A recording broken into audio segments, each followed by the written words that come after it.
Chapter 23, Square Candies That Look Round. Everybody stopped and crowded to the door. The top half of the door was made of glass.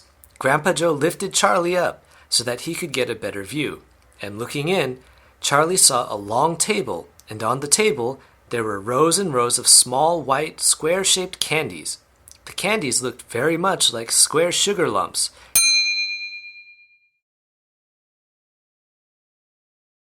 Except that each of them had a funny little pink face painted on one side. At the end of the table, a number of Oompa Loompas were busily painting more faces on more candies. "There you are," cried Mr. Wonka. "Square candies that look round." "They don't look round to me," said Mike TV. "They look square," said Veruca Salt. "They look completely square." "But they are square," said Mr. Wonka. "I never said they weren't." "You said they were round," said Veruca Salt. "I never said anything of the sort," said Mr. Wonka. "I said they looked round." "But they don't look round," said Veruca Salt. "They look square." "They look round," insisted Mr. Wonka. "They most certainly do not look round," cried Veruca Salt. "Veruca, darling," said Mrs. Salt, "pay no attention to Mr. Wonka. He's lying to you." "My dear old fish," said Mr. Wonka, "go and boil your head." "How dare you speak to me like that?" shouted Mrs. Salt. "Oh, do shut up," said Mr. Wonka. "Now watch this." He took a key from his pocket and unlocked the door and flung it open.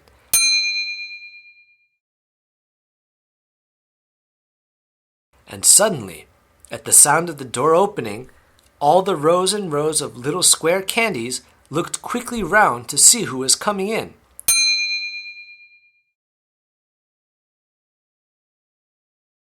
The tiny faces actually turned toward the door and stared at Mr. Wonka. "There you are," he cried triumphantly. "They're looking round. There's no argument about it.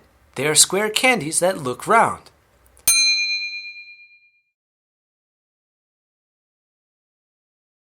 "By golly, he's right," said Grandpa Joe.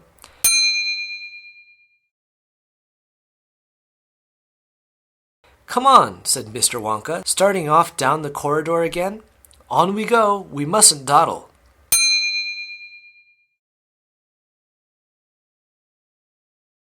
"Butterscotch and butter gin," it said on the next door they passed. "Now that sounds a bit more interesting," said Mr. Salt, Veruca's father. "Glorious stuff," said Mr. Wonka.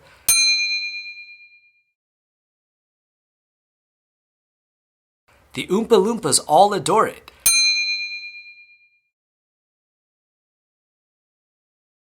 "It makes them tiddly."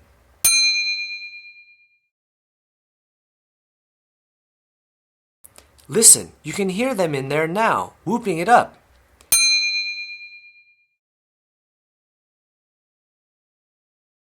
Shrieks of laughter and snatches of singing could be heard coming through the closed door.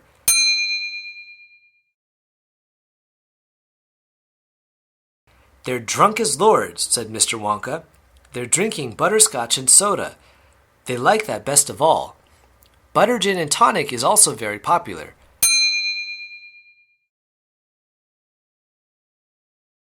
"Follow me, please. We really mustn't keep stopping like this." He turned left. He turned right. They came to a long flight of stairs. Mr. Wonka slid down the banisters. The three children did the same.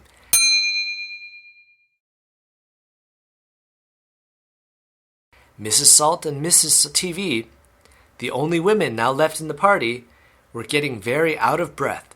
Mrs. Salt was a great fat creature with short legs, and she was blowing like a rhinoceros.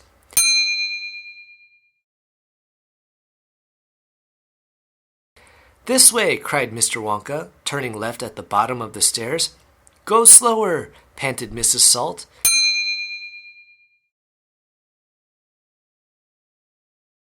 "Impossible," said Mr. Wonka.